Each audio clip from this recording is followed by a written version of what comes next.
Good evening, everyone. Good to see you on another PMI chapter UE webinar. As it's 7:30 p.m., so let's wait for more of 4 to 5 minutes because we have attendees joining from different time zones and being today as a working day. So let's wait for other attendees to join and then we'll start this webinar at 7:35 p.m. In the meanwhile, you can introduce yourself in the chat box. You can mention your LinkedIn IDs to introduce yourself from where you are joining from, so that you can get a time to do networking and get to know each other.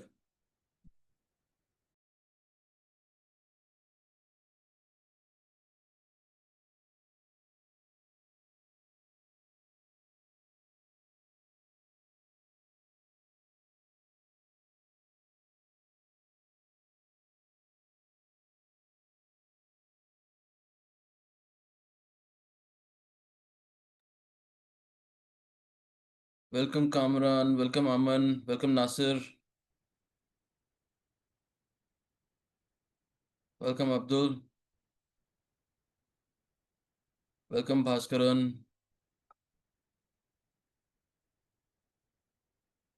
Welcome, Tamir.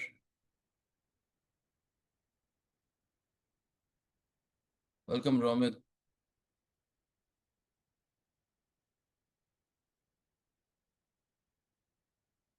Welcome, Sridhar.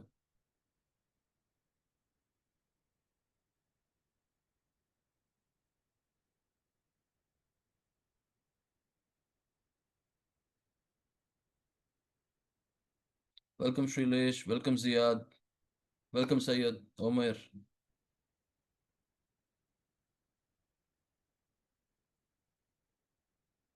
Good evening, Balaji.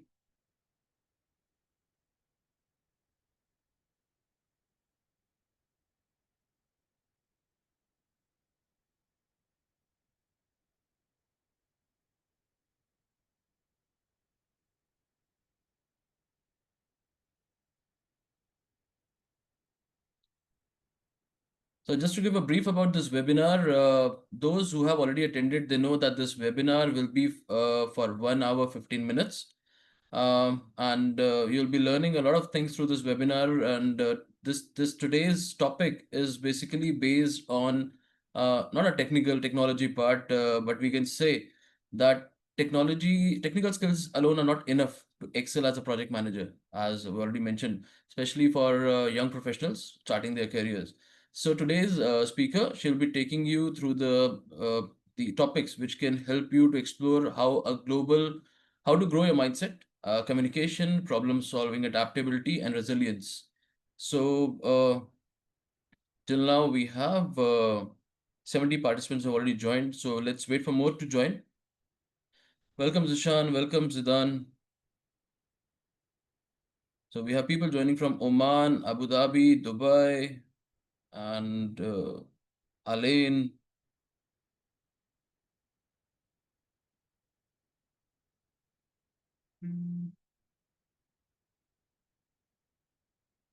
Welcome Prakash.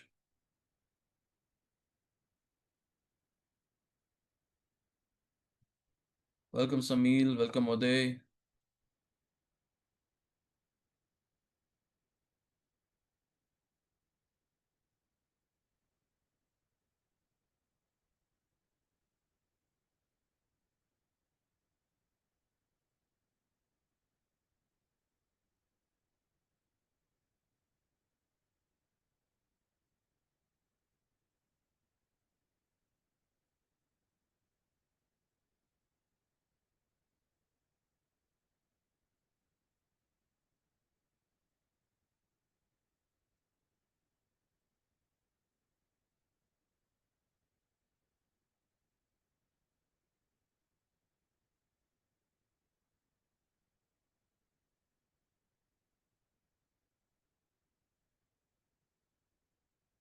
So still we have participants joining. So let's start with our introduction.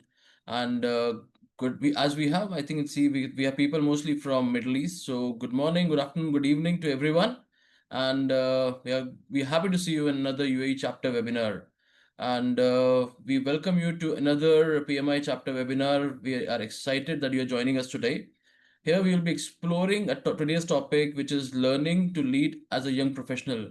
My name is Ankur Arora, and I'm the host for today's webinar, along with my colleague Amir, Joyce, Parvez, and Achal, and we have our respective speaker, Shifa Rahman. So before we begin, we would like to thank you for joining us, as we know that today is a working day, and still you guys have taken time for this, joining this webinar and learning through this webinar. Please note that this webinar will have two PDUs, which you'll be getting once you are registering with your registered email ID for registration for this webinar. We encourage you to join actively through posting your question and answer Q&As, the questions and Q&A section, as well as taking participation throughout the webinar by putting your suggestion thoughts in the chat box, as your inputs are valuable for us. Before we start, we want to introduce our chapter, our UAE chapter. We'll be just going through some slides. So let me share the slides with you.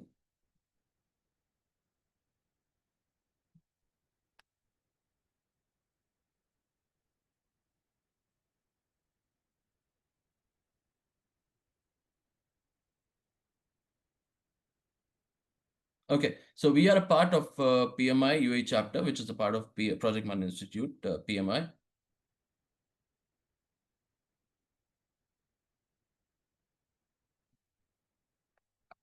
Okay, so PMI was founded in 1969 by a group of working project managers. And even after 50 years later, PMI is now the source and resource for all the things in the project management. We are one of the largest professional association in the world, and we issue a globally recognized standard and credentials. We also offer training, accreditations, and we have a lot of communities. This is also part of communities. Sponsor and publish research, thoughts, leadership, and knowledge content. Our chapter vision, we would love to empower and influence individuals with the innovative project economy principles to turn the ideas into a reality. Our mission is to disrupt and create value-driven opportunities to our chapter members and partners to become agile, innovative, productive in the platform for the growth of project economy.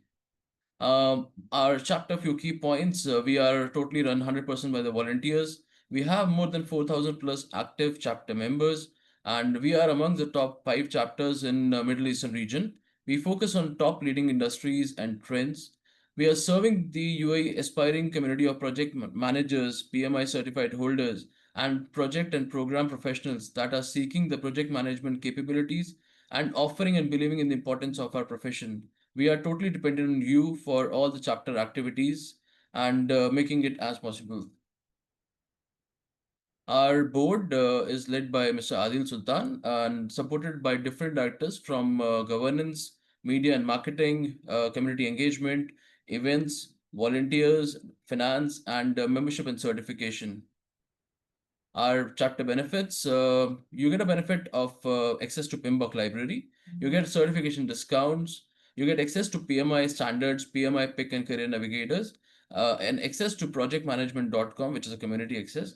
Plus, this session is also a part of event. We have live events, face-to-face events also.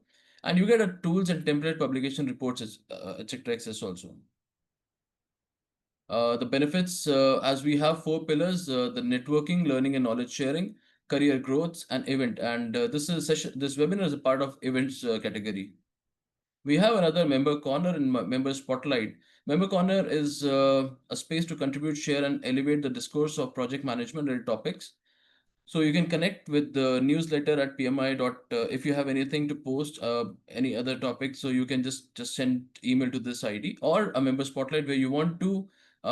It's an exclusive initiative dedicated to celebrating the incredible professionals who shape the landscape of project management in UAE. So you can share your achievements in this.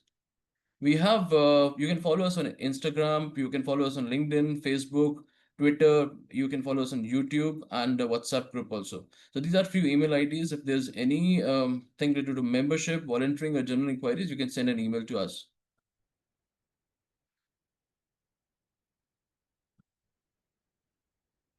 Okay, so without taking much of time, we welcome today's speaker, Shifa Rahman. But a bit, we want to just give a brief about Shifa. Shifa is a process engineer at Worley with the major in chemical engineering and minor in finance. She has over four experience. She has contributed to conceptual studies, front-end engineering and design, and detailed engineering project across UAE, Iraq, and Qatar. Her has been the part of big clients like ExxonMobil, Qatar Gas, EDNOC, and EGA. Shifa excel at the intersection of technical problem solving and management. Alongside her technical expertise, she is an active leader within Worley. She has previously served as a president of the Graduate Connect Committee UAE and is currently vice chair of Women of Worley Committee UAE, where she is driving initiative that foster executive presence and empower women in engineering.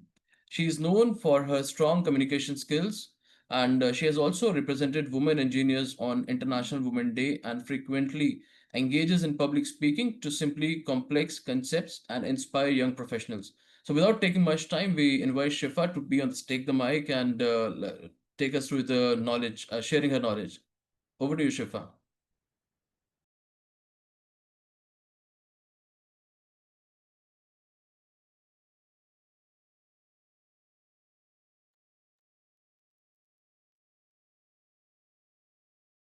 Hi, thank you for the introduction, Ankur. Assalamu alaikum, everyone. Good evening. Let's get into this webinar. As soon as I was approached for this webinar, as someone who loves to take this challenge, I see this webinar not as just a presentation, but as an opportunity to share what I have learned from my journey as a young leader. Now, you must expect this session to be filled with technical details on how project managers succeed, KPIs, profits, frameworks, blah, blah, blah. But here's the truth. Before the technical aspects come into play, it all begins with mindset. Your ability to adapt, to stay resilient, to be agile, solve problems, and communicate effectively is what truly sets you apart. And let's be honest, from Gen Z professionals, climbing the corporate ladder is no easy feat. We are the ones navigating the widest generational spectrum ever seen in workplace, from boomers all the way to Gen Alpha, who will soon be entering the workforce in just a few years. Having worked alongside most of these generations, I want to share insights on how to break free from the cycle of stress and turn those challenges into growth. Today, I want to focus on three important essential skills that can transform you into world-class leaders. You may think these skills are common or that you already possess them, but real leadership begins with self-evaluation. By exploring a few techniques and scenarios together, we will uncover how mindset is the foundation of every project manager. Because at the end of the day, good project managers aren't made by KPIs or profit charts, they are made by having the right mindset first. Let's dive into learning to lead as a young professional.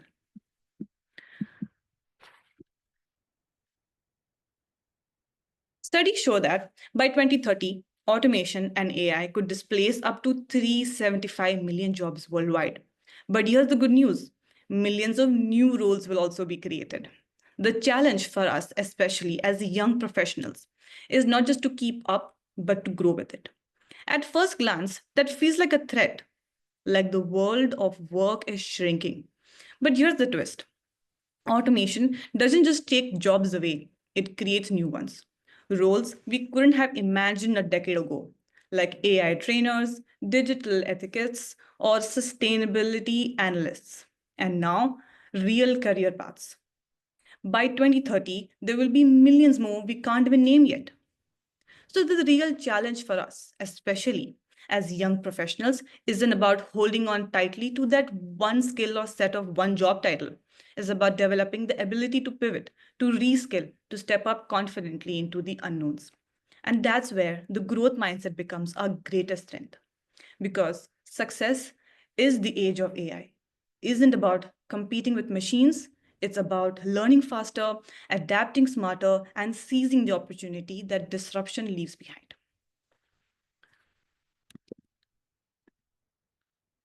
Here's what we will be exploring today in the webinar.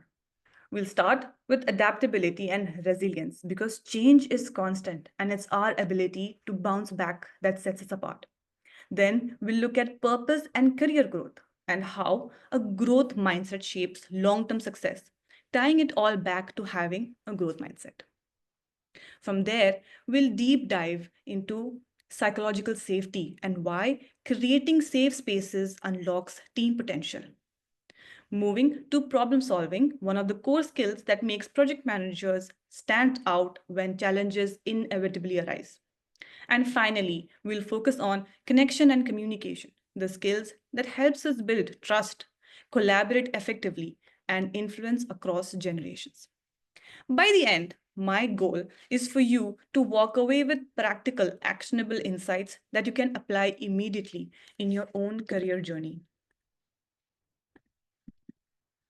Adaptability is a top skill desired by employees. It is linked to coping and personal growth and associated with better performance, confidence, and creative output. Also said by Gautam Buddha, and I quote, in our lives, change is unavoidable, loss is unavoidable. In the adaptability and ease with which we experience change lies our happiness and freedom. The most successful leaders aren't those who avoid the challenges. They are the ones who develop the capacity to adapt, learn, and grow through every experience. Resilience is often described as bouncing back, but true resilience is much more than recovery. It's about bouncing forward, moving ahead with new wisdom, deeper perspectives, and greater strength than before. Think about it. Every challenge, every setback, every unexpected change gives us two choices.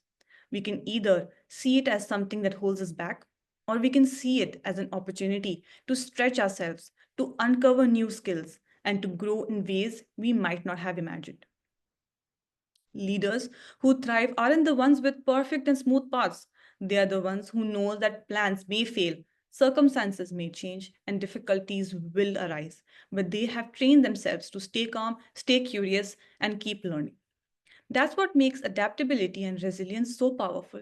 It's not just about surviving tough situations, it's about using those moments to redefine what's possible for yourself, for your team, and for your future. Let's explore the five major drivers of adaptability and resilience. Strengthen personal adaptability and resilience. Develop awareness of your own mindset and well being. Mindsets are the most powerful that we once understood and are critical for adaptability. We can rewire our brain with new, more resilient mindsets, and we often don't. As soon as an awareness of our mindset and well-being, especially during challenging times, we increase our ability to make purposeful, more productive choices and help us thrive in difficult times and adapt to change. Active learning. Set intentions and develop positive learning habits. Change, uncertainty, and pressure make learning difficult. And yet, these challenging times are precisely when it is important to adapt and grow. The best way to maximize our learning and our adaptability are to be intentional about what we want to learn and to develop positive habits. Deepen connections. Strengthen relationships through attention, empathy, and compassion. How we interact with people every day matters to them, to us, and to our workplaces. Quality connections with others will dramatically improve the well being and resilience of both parties and are key markers of successful leaders. Create adaptable teams. Nurture a psychological safe environment oriented towards learning. Aligned and psychological safe teams are the ones who thrive and ultimately power innovation and growth through changing times. Consider how many hours you spend working and the environment you cultivate can facilitate your and your team's success every day. Reinforce with purpose. Link your actions to personal and organizational purpose. Intrinsic motivation is one of the most powerful fuels for our life journeys.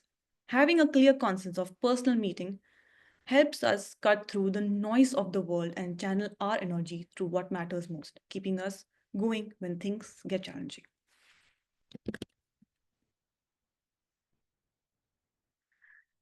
Now, how can you make sure you follow these five fundamentals I just mentioned?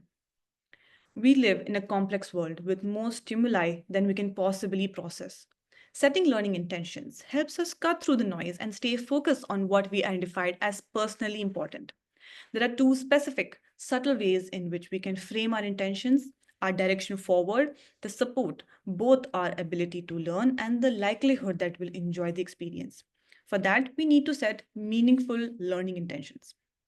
Setting goals without setting intentions is a waste of time.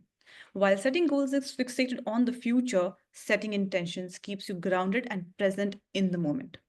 In order to achieve optimal success and stay in alignment with your values, your goals should be accompanied by daily intentions. Setting a goal is black and white. You either achieve it or you don't. Intentions, however, come from a growth mindset, and they set the standard of how you live and act, regardless of whether or not you achieve the set goal. The big difference here is that intentions are rooted in values, not external outcomes, and they keep your attention in the present, not the future. While accomplishing goals every day may not be feasible, intentions are flexible and ever changing, leaving you plenty of freedom to reevaluate. Setting intentions can be like preparing for a big meeting. You don't know if the meeting will go as planned, but you get your ducks in a row anyway. In this scenario, you could set an intention, and regardless of how the meeting goes, you will be receptive, flexible, and will easily be able to resolve anything that comes up. If you keep this mentality throughout the day, you can feel confident that you held true to who you are, regardless of the meeting's outcome. Setting intentions allow you to actively participate in living out your values in each and every moment. As Murphy's law states, anything can go wrong, will. Some days that means that that means spilling your coffee and running late to the office, and other days it might look like bombing a presentation. As this well known law says, issues and unpleasant circumstances will arise. But what you don't want is a domino effect, where one negative situation turns into a whole day that follows just like it. When you set intentions, you are more equipped to hold yourself accountable and stay on track no matter what comes your way. Intentions are powerful, and setting them allows you to stay aligned with who you are and how you want to live. These same intentions also serve as reminders of the bigger picture and your personal values. This focus helps you not only to envision a final outcome, but also to navigate the learning journey, evaluating and changing course as needed. When you inevitably face a challenge or don't succeed the first or the second or the third time, that energy you focus on your intention will help you find a way through that challenge and to continue onward. And along the way, you will be more likely to enjoy the journey itself. Yes, performance goals are helpful when there is something specific you want to achieve. And we already have learned the skills or knowledge we need to achieve. Learning intentions, on the other hand, are most useful when it's time to build new skills and knowledge, especially when we are adapting to changes that challenge us to do different things. Did you know that neuroscience confirms that exploration and curiosity feels great? So, setting and working on a learning intention should be fun. Focusing on a performance goal too early can short circuit your learning and slow you down, taking attention and energy away from learning that will enable you to perform in the long term.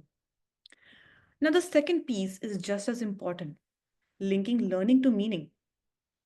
When we connect what we are learning to something personally meaningful, it shifts the whole experience. It's no longer just about ticking a box or completing a course, it becomes part of a larger story, our sense of purpose. A good way to do this is to pause and ask yourself, why does this matter to me? Maybe it's because you want to feel proud of something you've accomplished. Maybe it's because you want to contribute more to your team. Or maybe it's because learning this new skill moves you one step closer to the bigger purpose you see for your career, for your life. When learning feels connected to what truly motivates us, we are more resilient. When things get tough, we find more fulfillment along the way. It becomes less about the destination, more about who we are becoming in the process. So, we have seen how setting meaningful learning intention keeps us focused on what truly matters. and helps us connect growth to a larger purpose. But intentions aren't about only the big picture. They also shape how we show up in small, everyday moments, especially the challenging ones. That brings us to the next idea, the power of responding rather than reacting. Because no matter how strong our goals and intentions are, life will still throw curveballs. What really defines us as leaders is not just what we aim for, but how we handle ourselves in those moments between stimulus and response. This idea comes from the quote popularized by the influential author Stephen R. Covey that says, between stimulus and response, there is space. In that space is your power to choose our response. In our response lies our growth and freedom. If you set an intention for how you would like to handle difficult situations, you can purposefully respond instead of react. Emotions are the center of your reactions. And if you play an active role in the moment, you can avoid reacting out of anger or disappointment. Even though it can be frustrating when a colleague cancels your meeting last minute, it isn't worth your peace of mind. Take control of your attitude by setting intentions and don't relinquish a positive mentality for something that can easily be let go of. Let's talk about the power of growth mindset. We often hear people say that successful individuals set big goals, but the truth is, the most successful people don't just set goals, they set intentions, and the difference is huge. A goal is about reaching a specific outcome, finish this project, get that promotion, achieve that metric. But an intention is deeper. It's about shaping who you are in that process. It's about saying, I want to become someone who learns, adapts, and grows no matter the circumstance. Think of it this way: if you set a goal and you don't hit it, you might feel like you have failed. But if you set an intention, for example, to be curious, to stay resilient, to learn from every challenge, then even if the outcome doesn't go as planned, you still win because you're building the mindset and capacity that will help you succeed again and again in the future. So the shift here is don't just ask, what do I want to achieve? Ask instead, who do I want to become? That's the power of growth mindset. It transforms every experience, every setback, every fuel for your long term success. Performing and learning serves us at different times and ways. Let us try a small interactive activity to develop an intention and link a meaningful reason behind it. A few examples to mention. A corporate example can be I want to develop my ability to delegate effectively because it will help me empower my team and free up time for more strategic thinking. Or something personal. I want to practice running long distance because it helps me stay disciplined, healthy, and energized. Take 2 minutes to write your intentions. Be specific about the skill you want to develop and the meaningful reason behind it. This isn't just an exercise, it's your roadmap for growth. You can write down your answers in the chat box.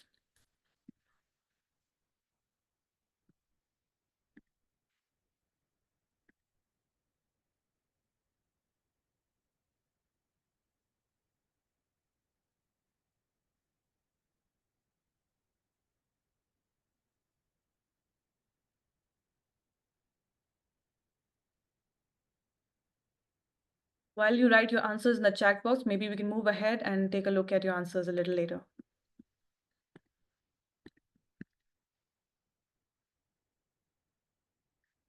Let's take a step back. You can only set the right intentions when you have the right mindset. So, what do you actually mean by mindset? Mindsets are like belief filters between you and reality. They determine how you interpret the world, what you notice, how you feel about it, and ultimately how you behave in response.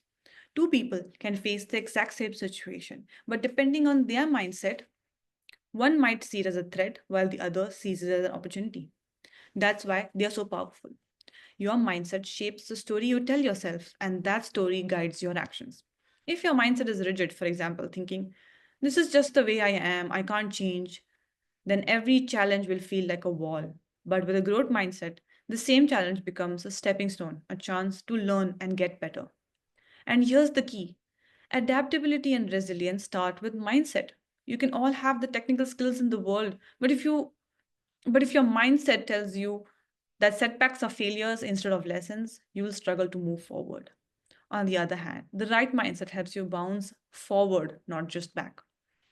Every major disruption in history, from the Industrial Revolution to the digital age, created winners and losers. The winners never were the ones who resisted change. They were the ones who embraced it, learned fast, and grew faster. The World Economic Forum estimates that by 2027, 44% of the workers' core skills will change. Almost half of what we rely on today will be replaced by something new in just a few years. Now, if you are a young professional or even just starting out in project management, this might sound overwhelming, but here's the truth: disruption isn't the enemy. The real danger is staying still while the world moves forward. That's why a growth mindset is single most valuable asset you can have, because it's not about knowing everything today, it's about believing you can learn, adapt, and grow tomorrow. And in a profession like project management, where change is constant, the mindset isn't just helpful, it's survival. So, as we talk about building resilience, problem solving, and leadership, remember, it all comes back to mindset. It's the lens through which you can see everything else.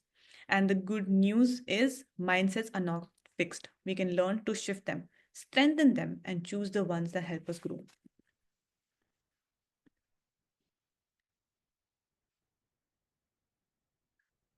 Mindsets are the belief filters between you and reality. They influence what you perceive, how you feel, how you behave. Mindsets impact your ability to learn and ultimately the success and satisfaction you will experience. We all have the capacity to change our mindsets and behaviors and consequently our outcomes for the better. Let's explore a few types of mindsets.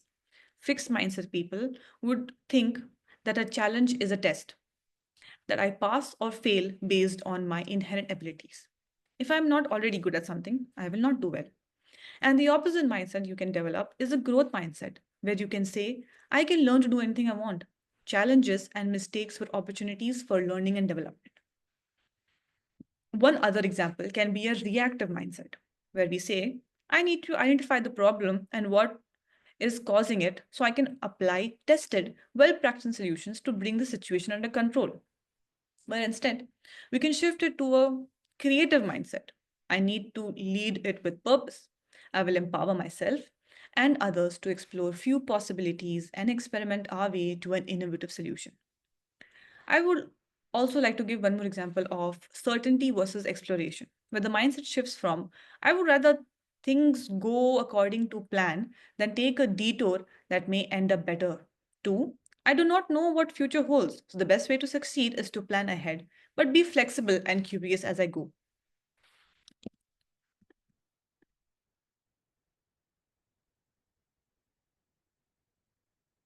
Each mindset represents a fundamental way of interpreting and responding to the world around us. The key to transformation lies in recognizing our current patterns and consciously choosing more empowering perspectives. The right questions become powerful tools for mindset transformation. They help us pause, reflect, and consciously choose our response rather than operating on autopilot. Let's explore some examples of each mind shift and discover the transformational questions that can reshape your thinking pattern. If you think you have a fixed mindset and you want to change that to a growth mindset, the right questions you can ask yourself is how can this challenge be an opportunity? What could possibly happen if I learn and develop from this experience? But what if you have a reactive mindset and you want to change that to a creative mindset? Then the question you can ask yourself is what is the bigger why that I'm solving for? What could I imagine that would be important and meaningful? What is the smallest step that I can take towards getting to the end state I desire? One more example of certainty versus exploration can be what is the smallest thing I can do to try out a different approach and learn fast? What are three other perspectives on potential solutions to this problem? It is true that mindsets associated with adaptability and resilience bring about many benefits. But we do not label mindset as simply good or bad, but instead we aim to adopt the mindset best suited to each situation. For example, circumstances might require us to be experts or to react based mostly on our knowledge and experience. The key to adaptability is to being aware of our mindset so we can make more deliberate choices. The phrases we usually tell ourselves are what we are seeing on the screen: dream bigger, do bigger, or be the change you wish to see. My personal favorite is believe you can and you're halfway there. But motivational phrases can inspire us only momentarily. They often fail to create lasting mindset transformation. True change requires a deeper, more systematic approach that address the underlying patterns of thought. That's when practical tools like awareness, pause, and reframe technique comes to use. The basic idea is that you are being aware. The basic idea is that you bring awareness to your current situation and realize how it affects your behavior. Pause to create a wedge in which you can choose to do something differently, take on a different lens, and use specific reflection questions to reframe your mindset into the ones that serve you better, like the ones we discussed earlier. This turn will help you respond through your behavior, your emotions, and your thoughts in a way you desire. This technique is very helpful in the moment. It's also helpful for a long term. The continual practice of APR can help change any entrenched mindsets that have become the default from years of repetition and reinforcement. Let's take a few scenarios and examples. You are in the office. Due to the delayed response from your colleague in sending you critical data, you missed your deadline for your report. How will you use this APR method? Awareness. You realize your colleague has delayed sending you critical data, which means your report will now be late. Your first insight of frustration and blaming them. But pause. Instead of immediately firing off an angry email, you stop and take a breather. You remind yourself, my reaction will set the tone here. Reflect. You ask, what's the most constructive way to handle this? What mindset will serve me better? You shift from a blame mindset to a solution mindset. You email a colleague with empathy. I know you must be juggling a lot. Can you let me know when you'll be able to share the data? Meanwhile, I will reprioritize to keep things moving. What is the outcome? Not only do you reduce conflict, but also strengthen collaboration and keep the project on track. Similar technique can be used in personal setting. You are stuck in a traffic jam. Nobody likes that. Awareness. You are stuck in heavy traffic on your way to meet a friend. You notice your stress rising and negative self talk kicking in. This always happens to me. I'm going to ruin this evening as always. Pause. Instead of stewing, you catch yourself and take a deep breath. Reflect. You ask, is there any other way to see this? What mindset would help me right now? You reframe it into acceptance and gratitude. I can't control traffic, but I can use this time to listen to my favorite podcast or reflect on my day. Outcome? You arrive calmer, write a story to laugh about instead of frustration weighing you down. How will you implement what you have learned now with your team or just with yourself as well? You can be a role model. Where people see adaptable mindsets in action, they naturally want to emulate them. Share your mindset journey openly. Discuss both helpful and limiting patterns and what you do to reframe your mindset. Be as specific as possible. Prime with questions.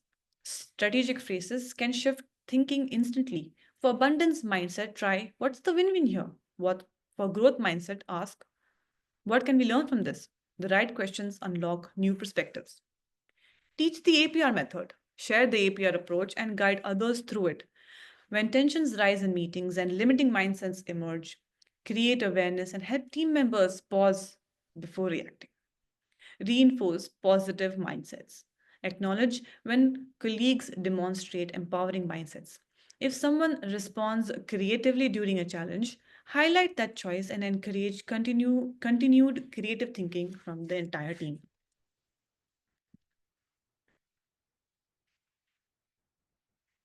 We have just seen how adaptability, resilience, and the right mindset shape how we grow as individuals and professions. But here's the thing, none of us can fully work in isolation. Even the strongest mindset or the most resilient person needs the right environment to put those strengths into action. But that's where psychological safety comes in. A psychological safe environment is one where people are not afraid to speak up, take risks, and make mistakes. The most effective teamwork and learn collaboratively, building on each other's strengths and offsetting each other's weaknesses. And to do that well, teams need psychological safety. When we feel psychological safe, we are willing to be creative and take risk, bring our authentic selves to work, know that expressing ideas and concerns is welcome, aren't afraid to admit mistakes and learn from them, and believe we are valuable team members, even when we ask for help. Everyone will talk about that we should create a psychological safe environment. But has anyone talked about the how? When we talk about creating psychological safety, it often comes down to leadership behaviors. What do we do as leaders who set the tone for how safe people will feel to speak up, take risks, and bring their best ideas forward? Let's break down a few of the most important behaviors. Encourage. Leaders who encourage don't just push for results, they invite participation. They make it clear that every voice matters and that questions, feedback, and opinions are welcomed. Appreciate. Appreciation is more than just a quick thank you. It's about noticing the effort people put in, not just the outcome. When team members feel seen and valued, they are more willing to contribute openly and consistently. Coach and help. Instead of only pointing out what went wrong, strong leaders step into a coaching mindset. They ask, how can I support you? What tools or guidance would help you succeed? That transforms mistakes into learning opportunities rather than threats. Build strong relations. Trust doesn't happen by accident, it's built through consistent, authentic connection. Showing genuine care for people, listening actively, and being transparent. When people feel like they can trust you, they are far more likely to share ideas and take risks. Reframe mistakes. Finally, how a leader responds to mistakes sets the culture. Instead of treating mistakes as failures, they can be reframed as experiments, stepping stone towards progress. This doesn't mean ignoring accountability, but it does mean normalizing the errors are part of growth. When leaders consistently model these behaviors, psychological safety becomes the default in a team. And when psychological safety exists, innovation, collaboration, and trust follow naturally. Now that you have seen psychological safety allows individual strengths to thrive, let's look at how this directly impacts the way we solve problems. When people feel safe to share ideas, ask questions, or challenge assumptions without fear, the quality of problem solving improves dramatically. It shifts from being about finding quick fixes to generating innovative, sustainable solutions. Let's explore how building on trust and openness empowers teams to approach challenges more effectively. Now, let me ask you a question. Have you ever taken a step back to reflect on how you solve problems? You can answer your questions in the chat box. Think about it. We often rush into solutions, but pausing to reflect can reveal a lot about our approach. Start with your action. What steps do you usually take when a problem arises? Do you follow a structured process or do you jump right into fixing it? Then consider the stakeholders. Who do you involve? Who do you seek input from colleagues, clients, or mentors? Or do you tend to work it out on your own? Next is your approach. Do you handle all the problems the same way? Or do you adjust your style depending on your situation, like whether it's a technical issue, a team conflict, or a time sensitive challenge? Think about it. Your toolkit. Which resources do you draw on? It could be your framework, past experiences, data, or even just your intuition. Then reflect on your strengths. What do you know? What do you know you'll do well when solving problems? Maybe it's staying calm under pressure or breaking down complex situations into simpler parts. Finally, ask about your opportunities. Where could you improve? Maybe it's involving others earlier, or using new tools, or practicing patience when under stress. For example, let's say you're leading a project and two of your team members strongly disagree on how to approach a task. One insists on following the traditional process while the other is trying to a faster, more innovative method. Your first action might be jump in and make a quick decision just to move things forward. But if you pause, you reflect on your stakeholders. Now, not just your two teammates, but the whole project team who will be affected by this choice. Your approach shifts. Instead of dictating, you facilitate a short discussion, giving both sides space to explain their reasoning. Your toolkit might be conflict resolution techniques or just asking the right open ended questions. Your strength here could be creating a safe space where everyone feels heard. And your opportunity may be realizing the next time you could set clear expectations earlier so the disagreements don't escalate. By reflecting, the conflict becomes less about winning and losing and more about building trust and collaboration. Great problem solvers are not born but made. Leveraging the input of others is a hallmark of great problem solving. For problem solving, identify the time period, narrow it down to either analytical or conceptual approach, and then think about convergent or divergent ways of thinking. The very first step in problem solving is defining the problem. And interestingly, it often is the hardest one. Why? Because people may see the same problem in very different ways. If we are not aligned on what the actual issue is, we risk wasting energy solving the wrong thing. Another challenge is that success can mean different things to different people. So, getting clarity on what we are resolving for and what success looks like is absolutely critical. A useful check here is to ask: is your problem smart, specific, measurable, actionable, relevant, and time bound? Is your problem statement meet these? You already have a solid foundation. Beyond clarity, defining the problem also means asking the right questions. What's the real context behind this problem? What constraints do we have to work within? Who are the stakeholders we need to keep in mind? And most importantly, how will we measure the success? Doing this upfront ensures alignment, creativity, and focus. It sets the stage for more effective solutions.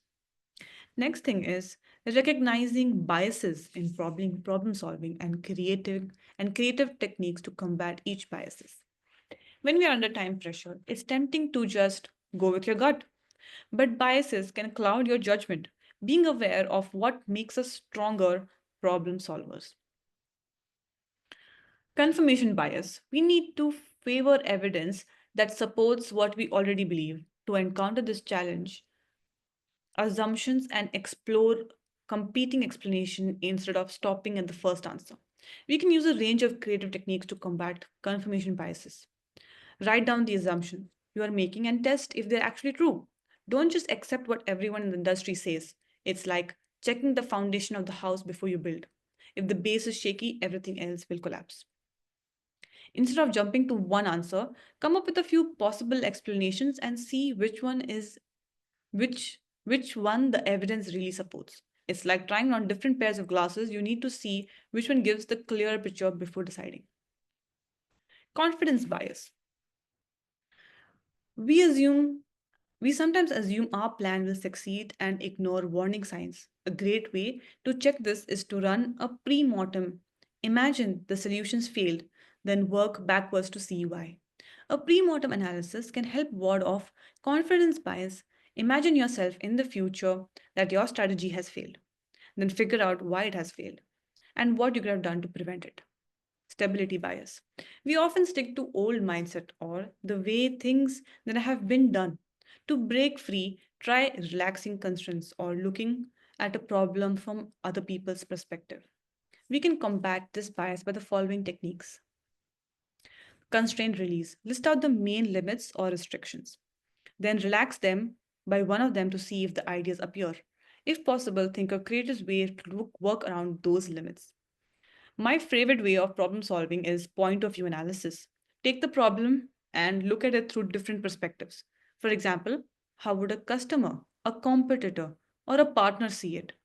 Each view might lead to a different solution. Keeping all this aside, the best solution to any problem solving is communication. And that brings us to our last slide.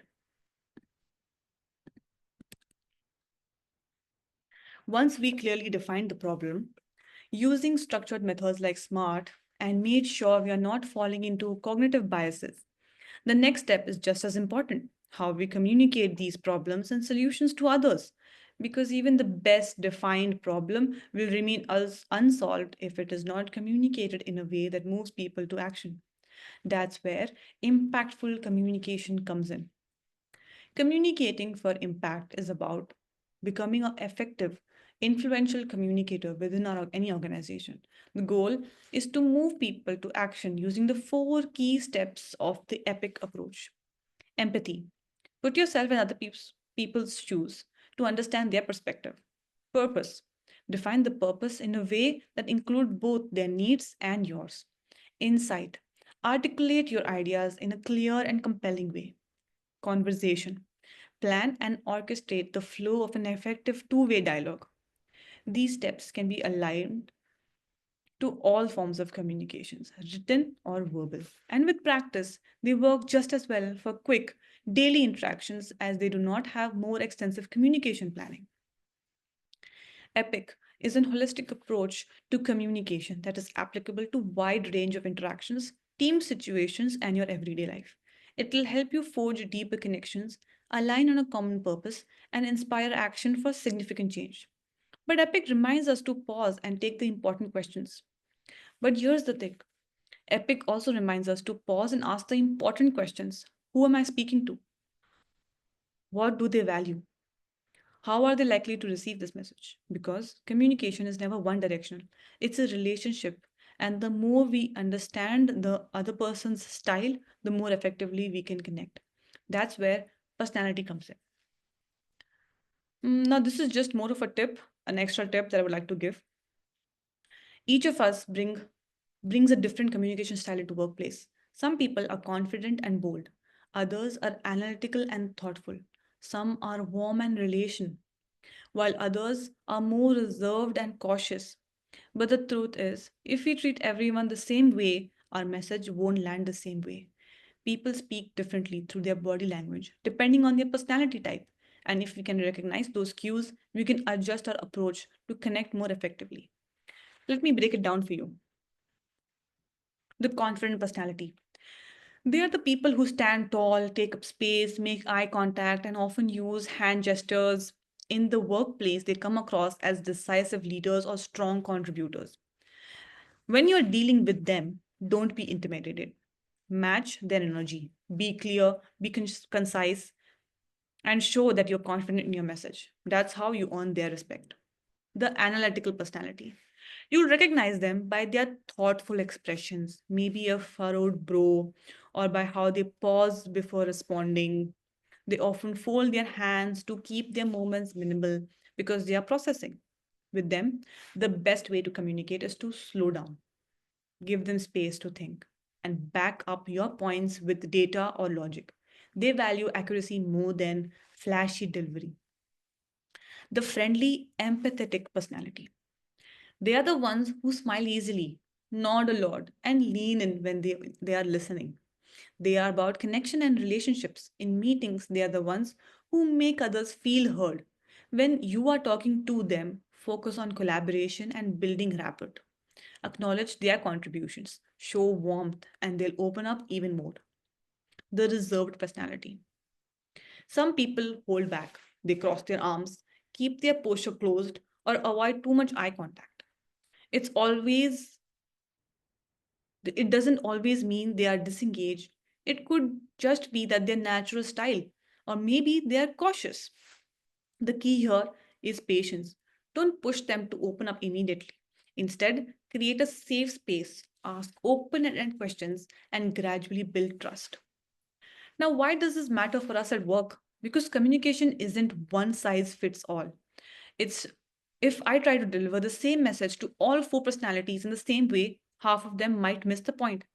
But if I adapt, if I recognize who I'm talking to and adjust how I show up, then my communication becomes far more impactful. And it's not just about reading others, it's about being aware of ourselves. Think about the signals you send unconsciously. Do you look distracted in meetings? Do you cross your arms when you're stressed?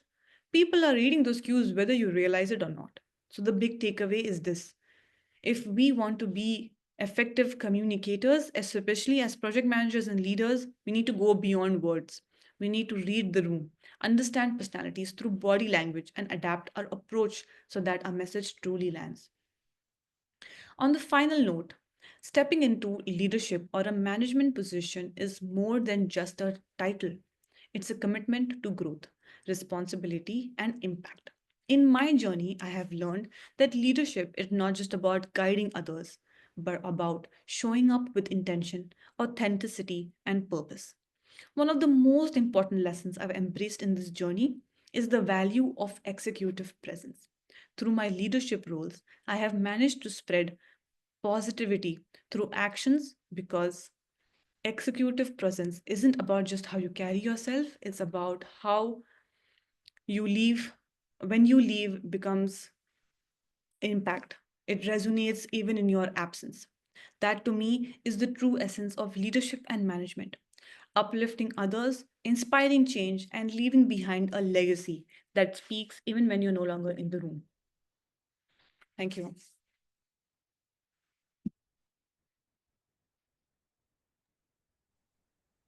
Mhm. Thank you, Shifa. So we'll take questions. Yeah. So till now we have one question, which is from anonymous attendee who has not mentioned his name. So the question is, nowadays, most of our, I think it's for everyone. Nowadays, most of high critical infrastructure projects, smaller delays make cost fortune for the client. Yeah. So even though with positive mindset, sometimes forcefully we have to unleash ourselves to in those situations. So how to overcome those exposures or vulnerabilities? If you can just help us in the same. So, in this aspect, a more of a technical plus a mindset shift comes into play. Uh, Obviously, you have to back your data up with proper facts and figures. And once you have that, you should have the capability to convince the client in a very calm way, explaining your team that why this is happening and what it's going to cost us as well. I hope that helps. I hope this answer helped us for this question. Do we have any other questions from the attendees? I think it's mentioned that the topic is learning to lead as young professionals, and we all are young. So I think this will help us because she has given an example for traffic. If we are in traffic, and this is very common these days, we all face traffic while going to office. But I'm one of them. So I used to crib once you get late for office. So in that case, it is a positive thing that you get a time to listen to the music you love or to think about things because you're driving slowly. Although most of the times you're in rush, but still you get time for that. So do we have any other questions from the attendees on the topic what we have been through?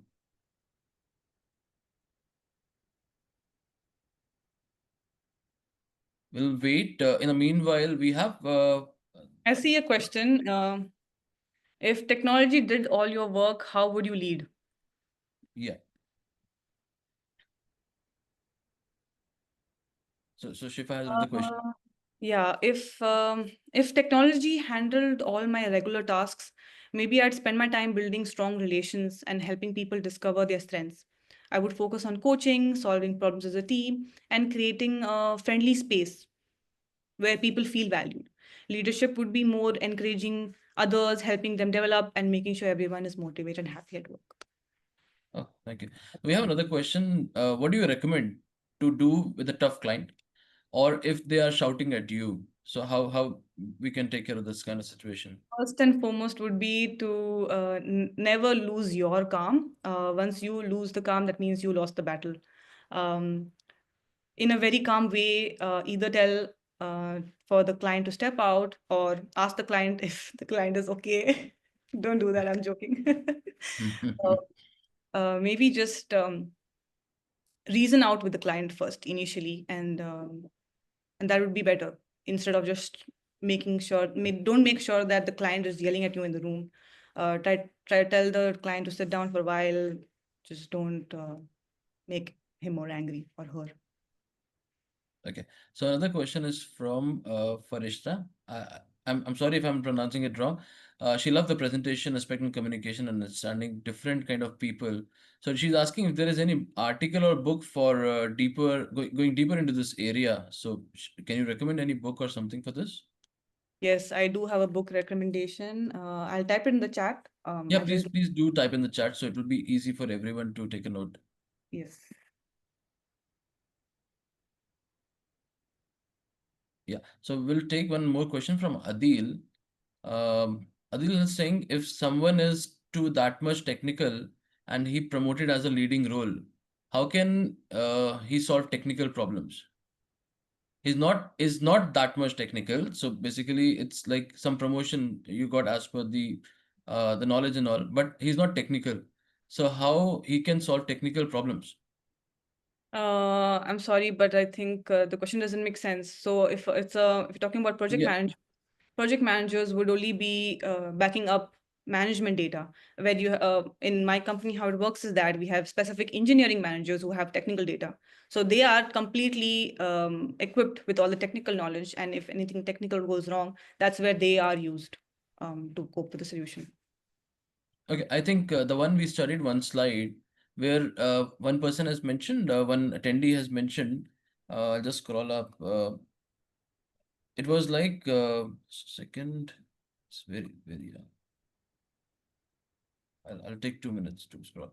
Yeah. So the thing is, I want to learn more. Yeah, I want to develop my ability to delegate as well as I don't overburden myself when the team can do the work. So it could be that this could help in the same case, right? Like Yeah, I can take the help from the technical, my colleagues or my juniors, subordinates, and can resolve a problem if even though I'm not technical. And but learning is one thing you mentioned in your presentation that we can learn. Will this help? yeah. I think you're completely right, and um, thank you so much for picking up that point for my presentation. Yeah. So there's another question from Sanjeev Kumar. How to factor in time in all of the wonderful approaches that is presented? I don't understand the question. Like, you are on a Sanjeev, if you can just put if you can mention in the question Q&A section, the same question and can elaborate, this will help us.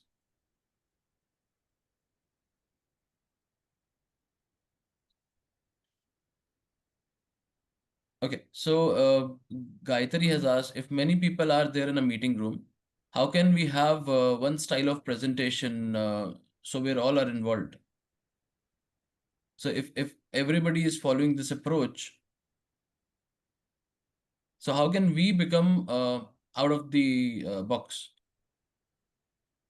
uh, I would like to give my own example. I'm not sure if a lot of technical webinars happen. I'm sure that a lot of technical webinars happen, Yeah. but I have chosen something very different to rightly dive into the mindset of people, which is really important coming as a Gen Z. So you make sure that your message reaches everybody else, and I think that everybody resonates with you. That should do. Okay. So Sanjeev has posted his question in Q&A section. Always project have time constraints. So how to take your approach but still keep up the with time is a bit challenging. So being positive every time is not possible. So I think this means the same. So can you put a limelight on this? So the techniques that I have learned is not something that comes within just with like in one meeting or in just 1 week or something like that. This is something that you have to practice every day, set your right intentions, and if that's where you will be able to put that time constraint into the picture. I hope it makes sense. And I answered your I hope question. Sanjeev this answer your question. We have last question from Samil. How does the way of respond affects the intensity, problem, or conflict? Could you repeat the question, please? Sure. So the question is, how does the way of respond, you mentioned like there is pause and after that there's a response, affects the intensity, problem, or conflict? So yeah, So, what in my experience, whenever there is a conflict and people say things back and forth, that's when things get heated up. And I think the right approach would only to be when you are angry or you don't have control on your own self, you take a step back, take a breather, pause, think what you're going to say before you're going to say, and then reflect and maybe say better words. That will make the other person also more calm and the situation will not turn into a conflict. okay. So I think we are done with all the questions. I'll just repeat one thing because we have some questions from the attendees that you're not getting the PDUs for the event, for the webinar. So one of my colleague has mentioned because I think maybe you are signing it with your PMI ID. ID as an ID, not email ID, which is mentioned. I'll just read it for you. Uh, Amir, if you can just repost that in the comment section so everybody can read. They have to mention their PMI ID, not the PMP certification ID. Yeah, But even if they miss something, they can go to the ccrs.pmi.org yeah. and So you then can they just can join the repost that 2 p.m. ID if somebody has missed it, so they can go for it, go through it again. So this will help in claiming their PDUs.